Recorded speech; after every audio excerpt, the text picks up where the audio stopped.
Study point में आपका खैर मकदम है। अज़ीज़ तलबा, आज का हमारा सबक सब्जेक्टिव क्वेश्चन के ताल्लुक़ से है, जो परसों मैट्रिक का एग्ज़ाम होने वाला है। आपको इसमें जितने सवालात हैं आपको एग्ज़ाम में देखने को मिलेंगे, बशर्ते कि आप ध्यान से सुने और उसको समझने की कोशिश करें, क्योंकि इसमें तकरीबन 10 सालों के सवाल का निचोड़ है। तो आइए शुरू करते हैं। सबसे पहले शुरू करते हैं कि हम्द, नात और मनक़बत और कसीदा में फ़र्क क्या है।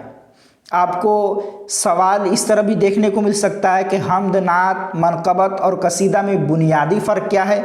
तो आपको सिर्फ़ यही लिख देना है कि हम्द जिस नज़्म में खुदाए रब्बुल इज़्ज़त की तारीफ़ की जाती है या सिफ़ात को बयान किया जाता है उसे हम्द कहते हैं। उसी तरह नात हो जाएगा जिस नज़्म में हुज़ूर अकरम सल्लल्लाहु अलैहि वसल्लम की तारीफ़ व तौसीफ़ बयान की जाए उसको नात कहते हैं। इसी तरह मनक़बत और कसीदा है। तो मनक़बत जिस नज़्म में बुज़ुर्गान दीन, खुलफ़ाए राशिदीन और औलिया अल्लाह की मंज़ूम तारीफ़ बयान की जाती है उसे क्या कहते हैं? मनक़बत कहते हैं। उसी तरह कसीदा है तो जिस नज़्म में किसी बादशाह वक्त या हुकूमत की तारीफ़ बयान की जाए उसे क्या कहते हैं? कसीदा कहते हैं। ठीक है। या किसी भी शख्स की अच्छी खसलत नज़्म किया जाए वो भी क्या है? कसीदा है। तो आप ध्यान में रख ले, हम्द में अल्लाह रब्बुल इज़्ज़त की तारीफ़ होती है और नात में रसूल अकरम सल्लल्लाहु ताला अलैहि वसल्लम की तारीफ़ होती है। मनक़बत में बुज़ुर्गान दीन, खुलफ़ाए राशिदीन और औलिया अल्लाह की मंज़ूम तारीफ़ होती है। और कसीदा में किसी बादशाह वक्त या हुकूमत की तारीफ़ होती है या किसी भी शख्स की अच्छी खसलत या अच्छी आदत को बयान किया जाता है, वो भी कसीदा में ही शामिल होता है। ठीक है। अब आगे देखते हैं। सवाल ये है कि रुकैया भाभी के शौहर को बार बार जेल क्यों जाना पड़ा। ये सवाल हर साल के क्वेश्चन में मिले हैं, तो आप इसको ध्यान से पढ़ें। रुकैया भाभी के शौहर को बार बार क्यों जेल जाना पड़ा? तो इसका सही जवाब और शॉर्टकट में ये है कि रुकैया भाभी के शौहर को बार बार जेल इसलिए जाना पड़ा कि उन्हें सियासत से काफ़ी शौक़ था, काफ़ी लगाव था सियासत का उन्हें। रुकैया भाभी के शौहर पर कई सियासी मुकदमे चल रहे थे। ठीक है। क्या था? उन्हें सियासत का काफ़ी शौक़ था और रुकैया भाभी के शौहर पर कई सियासी मुकदमे चल रहे थे।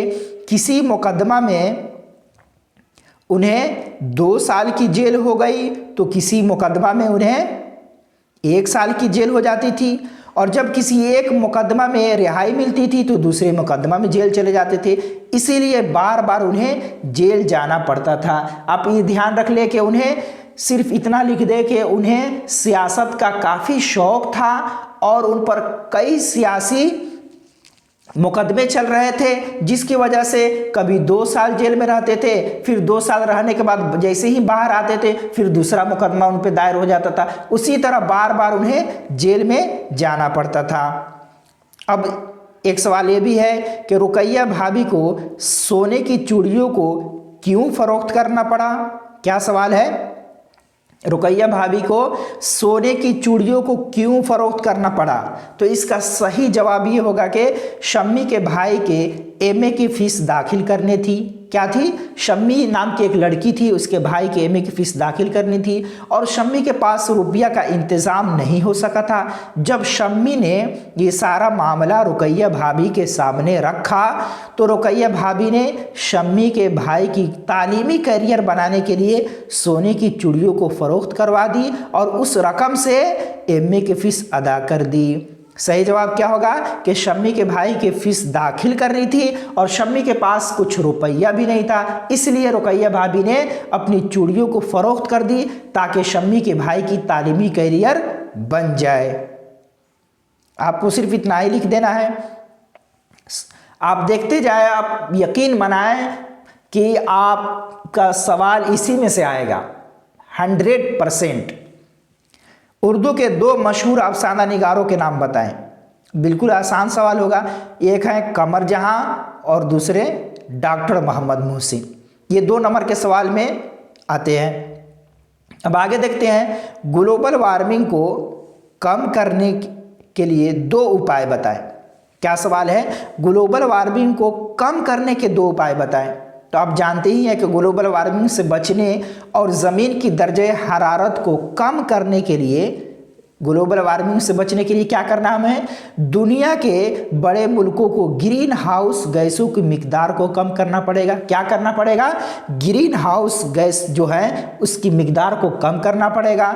जंगलों को कटने से रोकना होगा, जो जंगल कट रहे हैं उन्हें कटने से रोकना होगा। इसी तरह पौधों और दरख्तों को ज़्यादा से ज़्यादा लगाना होगा और शजरकारी की तहरीक चलानी होगी। मैंने इसमें 2 उपाय पूछा है, लेकिन मैंने इसमें 3-4 उपाय बता दिया है। आप सिर्फ 2 भी लिख दें कि जंगलों को कटने से रोकना होगा, पौधों और दरख्तों को ज़्यादा से ज़्यादा लगाना होगा और शजरकारी की तहरीक चलानी होगी।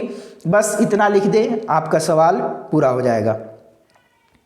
अब अगला सवाल है कि रियाकारी का मतलब सर सैयद ने क्या बताया है? रियाकारी का मतलब सर सैयद ने क्या बताया है? तो आप इसका जवाब इस तरह देंगे कि दुनिया में ऐसे भी लोग हैं जिनका जाहिर कुछ और बातिन कुछ और होता है। ठीक है, दुनिया में ऐसे भी लोग हैं जिनका जाहिर कुछ और होता है और बातिन कुछ और होता है, यानी बाहर का कुछ और होता है और अंदर का कुछ और होता है। दुनियादार और रिंद मशरद आदमी जिस कदर के दर असल व बद हैं उससे ज़्यादा अपनी तय बनाते हैं।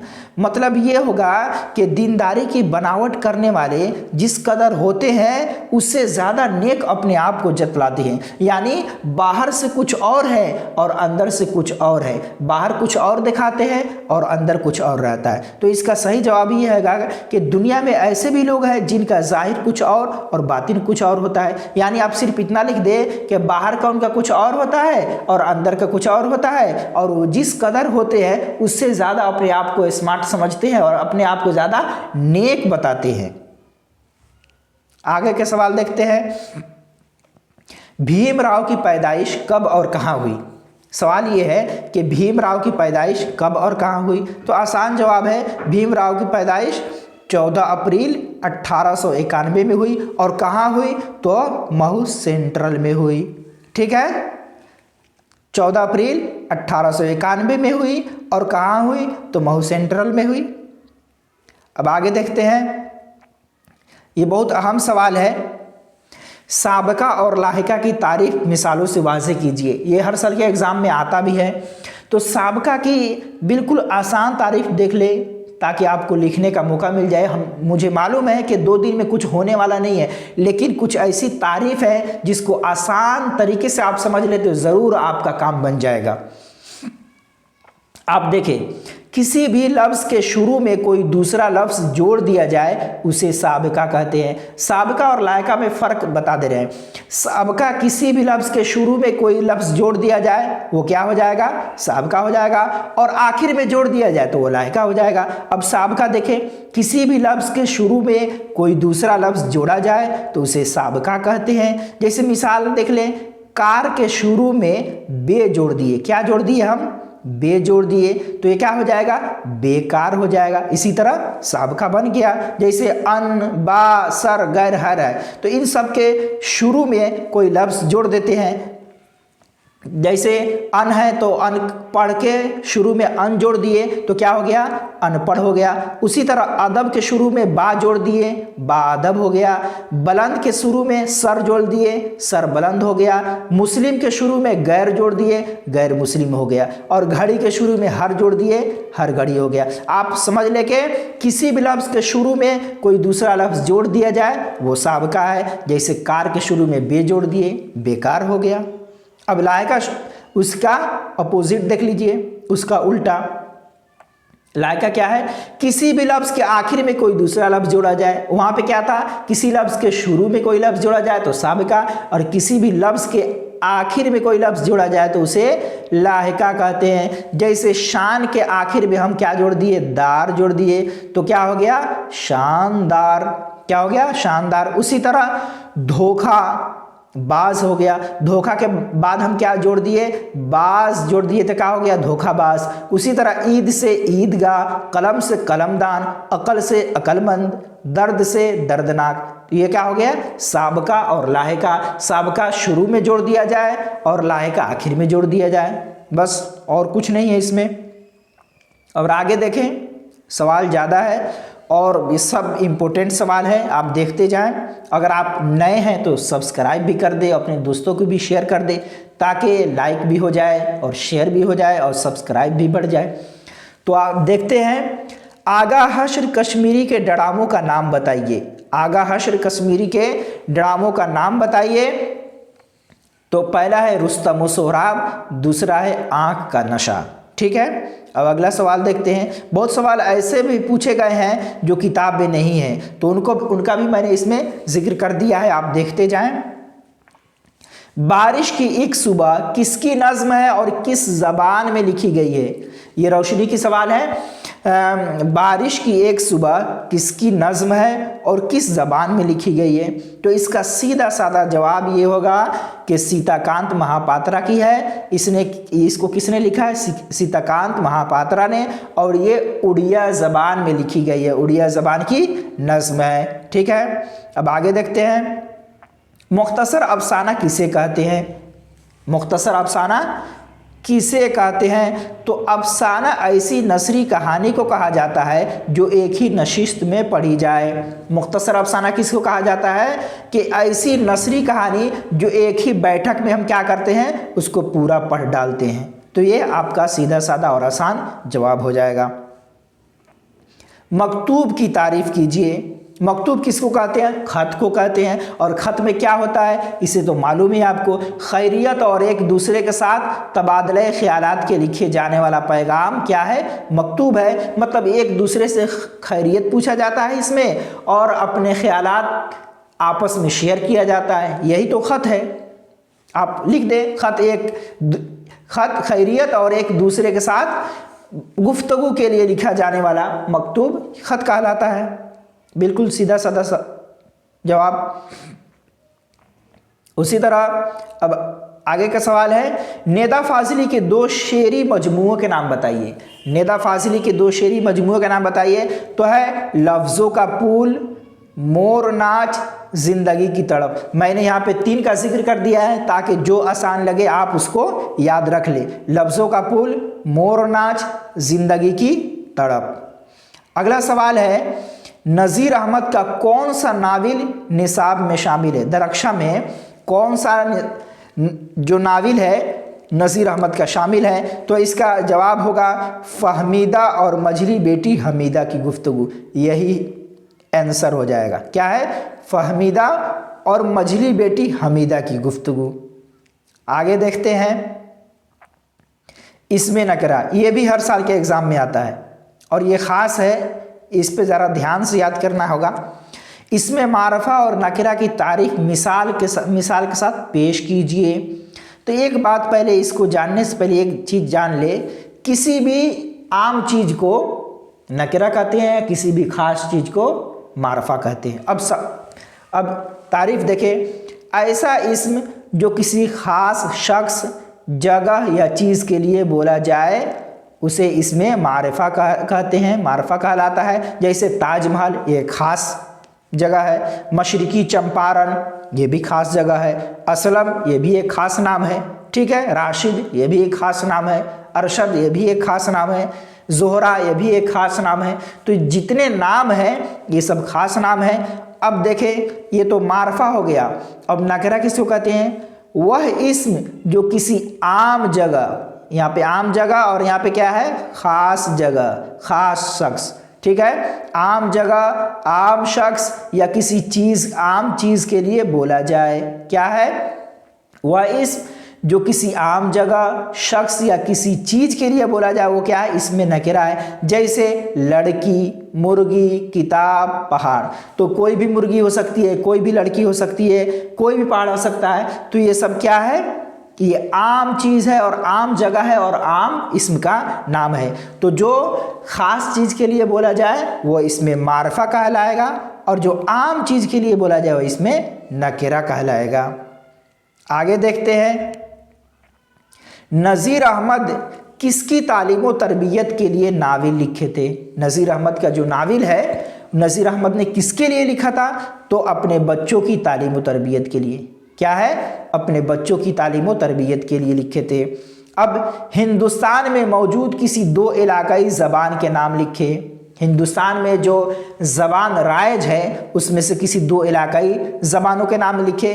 तो पहला हो जाएगा मराठी, पंजाबी, मराठी। इसी तरह आपका हो जाएगा गुजराती, तमिल, कन्नड़ और भी हिंदी और मैथिली। ये सब क्या हो जाएगा? हिंदुस्तान में मौजूद इलाकाई ज़बान के नाम हो जाएंगे। भाभी जान अफसाना में जमीला और शम्मी कौन थी? क्या है? भाभी जान अफसाना में जमीला और शम्मी कौन थी? भाभी जान के अफसाना में जो जमीला और शम्मी का जिक्र किया है ये कौन थी? तो अब देखते हैं, रुकैया भाभी के बाद जमीला और शम्मी ज़िमनी किरदार थी। ज़िमनी, ठीक है, सिर्फ इतना ही लिख देना है। रुकैया भाभी के बाद जमीला और शम्मी क्या है? ज़िमनी किरदार थी, बस, और कुछ नहीं। और ये देखें, ये भी सवाल इम्पोर्टेंट है, सब सवाल इम्पोर्टेंट है इसमें, आप सिर्फ पढ़ लें, इंशाअल्लाह आपका सवाल हल हो जाएगा। ये देखिए, सही और सही के फ़र्क को जुमले में इस्तेमाल करके वाज़े करें। एक सीन से सही है, एक स्वाद से है। अब देखिए, सीन के सही जो है वो किस लिए इस्तेमाल होता है? जहाँ बात में ज़ोर देना हो या तकाबुल हो या गुजारे को बयान करना हो तो वहाँ सही इस्तेमाल होता है, ठीक है। क्या होता है? जहाँ बात में ज़ोर देना हो, जैसे ऐसा ही है तो यूं ही सही, तुम आओ तो सही, अभी नहीं फिर सही। तो यहाँ बात में ज़ोर दिया जा रहा है, ऐसा है तो यूं ही सही, यही सही, ठीक है। तो जहाँ पे ज़ोर देना हो, किसी का मुकाबला करना है, किसी का बराबरी दिखाना हो तो वहाँ पे ये सही का इस्तेमाल करेंगे।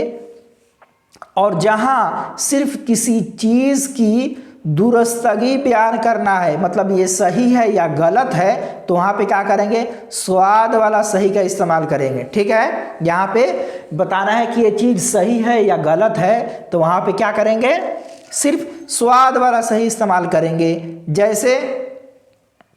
जैसे देखते हैं, जहाँ सिर्फ किसी चीज़ की दुरुस्तगी बयान करनी हो वहाँ सही इस्तेमाल करते हैं। जैसे ये बात सही नहीं है, क्या है? ये बात सही नहीं है, ये चीज़ सही नहीं है, अब सही समझ में आया। यानी पहले गलत समझ में आया था, अब सही समझ में आया। तो समझ में आ गया, जहाँ किसी चीज़ की दुरुस्तगी बयान करना हो, सही है या गलत है, तो स्वाद वाला सही लिखाएगा। और जहाँ पे किसी चीज़ में ज़ोर देना हो तो वहाँ पे सीन वाला सही लिखेंगे, ठीक है। अब आगे देखते हैं, सर सैयद अहमद खान या डिप्टी नज़ीर अहमद का तारुफ पेश कीजिए। ये भी एग्ज़ाम में आता है। तो पहले नज़ीर अहमद की तारीफ देख लेते हैं शॉर्टकट में, इसलिए कि ज़्यादा लंबा होगा तो भी आप याद नहीं कर पाएंगे, घबरा जाएंगे, इसलिए मैंने हर चीज़ को शॉर्ट कर दिया है और इंशाअल्लाह पूरा नंबर मिलेगा आपको उसमें। देखें, नज़ीर अहमद की पैदाइश 6 दिसंबर 1836 को ज़िला बिजनौर के अफजलगढ़ परगना की बस्ती कोरीटर में हुई। कहाँ हुई? बिजनौर, सिर्फ याद कर ले, ज़िला बिजनौर के अफजलगढ़ याद कर ले बस। उनके वालिद का नाम सआदत अली था। नज़ीर अहमद की वालिद का नाम क्या था? सआदत अली। इब्तदाई तालीम गांव के मकतब में हुई। आला तालीम हासिल करने के लिए दिल्ली चले गए। उनकी शादी मौलवी अब्दुल खालिक की पोती से हुई, ठीक है। इसमें क्या है? नज़ीर अहमद की पैदाइश 6 दिसंबर 1836 कहाँ हुई? तो ज़िला बिजनौर के अफजलगढ़। और इनके वालिद का नाम क्या था? सआदत अली। और देखिए, इब्तदाई तालीम गांव के मकतब में हासिल किए और उनकी शादी मौलवी खालिक की पोती से हुई। उन्हें उर्दू का अव्वलीन नाविल निगार कहा जाता है। डिप्टी नज़ीर अहमद को उर्दू का अव्वलीन पहला नाविल निगार तस्लीम किया जाता है। और इनकी वफ़ात कब हुई? 28 दिसंबर 1910 को फालिज की वजह से हुई। अगर ये सवाल आता है कि डिप्टी नज़ीर अहमद की वफ़ात किस वजह से हुई? तो फालिज की वजह से हुई। और कब हुआ? तो 28 दिसंबर 1910 को हुआ। अब सर सैयद अहमद खान के बारे में देखते हैं। सर सैयद अहमद खान दिल्ली के एक मुअज़्ज़ज़ घराने में 17 अक्टूबर 1817 में हुई। कहाँ हुई? सर सैयद अहमद एक मुअज़्ज़ज़ घराने में 17 अक्टूबर 1817 को पैदा हुए। आपकी तरबियत आपकी वालदा ने की। तहसील इल्म के बाद यानी इल्म हासिल करने के बाद 1862 में गाज़ीपुर में एक अंजुमन साइंटिफिक सोसाइटी के नाम से बनाई और इंग्लिस्तान से वापसी के बाद तहज़ीबुल अखलाक नाम से एक रिसाला जारी किया। सर सैयद ने अलीगढ़ में एक स्कूल खोला जो 1878 में मोहम्मडन एंग्लो ओरिएंटल कॉलेज बना। क्या बना? मोहम्मडन एंग्लो ओरिएंटल कॉलेज के नाम से बना स्कूल 1878 में। अब फिर अलीगढ़ मुस्लिम यूनिवर्सिटी के ज़ेर से उभर कर सामने आया। आपकी बहुत सारी तसानीफ है। इसमें जो याद करने की चीज़ है सिर्फ इतना याद कर लें कि सर सैयद अहमद खान दिल्ली के एक मुअज़्ज़ज़ घराने में पैदा हुए। और कब हुए? तो 17 अक्टूबर 1817 को पैदा हुए। आपकी तरबियत आपकी वालिदा ने की। फिर 1862 में गाज़ीपुर में एक अंजुमन साइंटिफिक सोसाइटी के नाम से बनाया और इंग्लिस्तान से वापसी के बाद तहज़ीबुल अखलाक नाम से एक रिसाला जारी किया। सर सैयद ने अलीगढ़ में एक स्कूल खोला जो 1878 में मोहम्मडन एंग्लो ओरिएंटल कॉलेज बना। फिर अलीगढ़ मुस्लिम यूनिवर्सिटी के ज़ेर से उभर कर दुनिया के सामने आ गया। उसके बाद अब देखते हैं, यह भी बहुत अहम सवाल है, भीमराव अंबेडकर की आईनी खिदमात को बयान कीजिए। भीमराव अंबेडकर की जो आईनी खिदमात है, जो संविधान उन्होंने लिखा है, उसके बारे में है। तो आज़ादी के बाद जब मुल्क में आईनी साजी का मरहला पेश आया, क्या है? आज़ादी के बाद जब मुल्क में आईन साजी का मरहला पेश आया तो दस्तूर साज कमेटी में भीमराव अंबेडकर की दानिशमंदी और सलाहियत को देखते हुए सदर के ओहदे पर फाइज किए गए और उन्होंने एक शानदार कानून तैयार किया। क्या किया? उन्होंने एक शानदार कानून तैयार किया, एक शानदार संविधान तैयार किया जिसमें हिंदुस्तान की आवाम को बराबरी का हक मिला, भेदभाव और ऊंच नीच को ख़त्म करके सबको इंसानियत का हक मिला। यानी जब संविधान नहीं बना था उस वक्त बड़े जात वाले जो थे वो निचले जात के लोग को गिरा समझते थे, घटिया समझते थे, उनसे कोई काम नहीं कराना चाहते थे, ना उन्हें पढ़ने का कोई हक था, गर्ज के किसी भी तरह का उन्हें हक नहीं मिला था, बल्कि दूसरे की गुलामी करना है। अगर बड़े का देख खड़े हो जा तो खड़े हो जा, बैठ जा तो बैठ जा, बस इतना ही हक था उन्हें। लेकिन जैसे संविधान लागू हुआ, ये सारी चीज़ ख़त्म करके सबको पढ़ने का भी हक मिल गया और बराबरी का भी हक मिल गया। ठीक है। अफसाना भाभी जान के मरकज़ी किरदार रुकैया भाभी की खूबियाँ बताइए। ये तो सबको मालूम है रुकैया भाभी के बारे में, लेकिन जान ले, रुकैया भाभी शम्मी नामी लड़की का ख़र्च खुद बर्दाश्त करती थी, इसलिए कि शम्मी के वालिदैन काफ़ी गरीब थे और वह शम्मी की तालीम का ख़र्च बर्दाश्त नहीं कर सकते थे। रुकैया भाभी ने शम्मी के भाई की तालीमी कैरियर बनाने के लिए सोने की चूड़ियों को फ़रोख्त करवा दी, यानी बेच डाली, और उस रकम से एमए की फ़ीस अदा कर दी। रुकैया भाभी को जब फुर्सत मिलती थी तो अपना शौक़ पूरा करने के लिए क्या करती थी? खुतूत लिखा करती थी। ये भी एक सवाल इस पर बनता है कि रुकैया भाभी अपना शौक़ पूरा करने के लिए क्या करती थी? तो खुतूत लिखा करती थी। ठीक है, इसको भी ध्यान से याद कर ले आप। और एक चीज़ ये है कि सिफत की तारीफ़ करे और मिसाल देकर समझाएं। क्या है? सिफत की तारीफ़ करे और मिसाल देकर समझाएं। तो इसकी तारीफ़ साधारण और आसान ज़बान में ये है कि ऐसा लफ्ज़ जो किसी शख्स या चीज़ की खुसूसियात बयान करे, ऐसा लफ्ज़ जो किसी शख्स या चीज़ की खुसूसियात बयान करे, यानी उसकी विशेषता को बताए। ठीक है। और उसकी अच्छाई या बुराई को जाहिर करे, उसे इसमें सिफत कहा जाता है। सिफत विशेषता को कहते हैं। अब विशेषता आपको मालूम है कि कोई भी हो सकता है, लाल, पीला, हरा, ब्लू, ठंडा, गरम, सुर्ख, बहादुर, बुज़दिल। जैसे वह लड़का पढ़ने में अच्छा है, तो वो जो अच्छा है वो लड़का की अच्छाई बयान की जा रही है, ठीक है। जैसे पानी ठंडा है, क्या है, पानी ठंडा है, तो यहाँ पानी की विशेषता बताया जा रही है कि पानी जो है ठंडा है, गर्म नहीं है। अब आगे देखते हैं, मसनवी की तारीफ करते हुए किसी एक मसनवी निगार का नाम बताइए। हाँ, बहुत अहम है। मसनवी की तारीफ करते हुए किसी एक मसनवी निगार का नाम लिखिए। क्या सवाल है, मसनवी की तारीफ कीजिए और फिर मसनवी निगार का नाम लिखिए, जो मसनवी लिखते हैं उनका नाम लिखिए।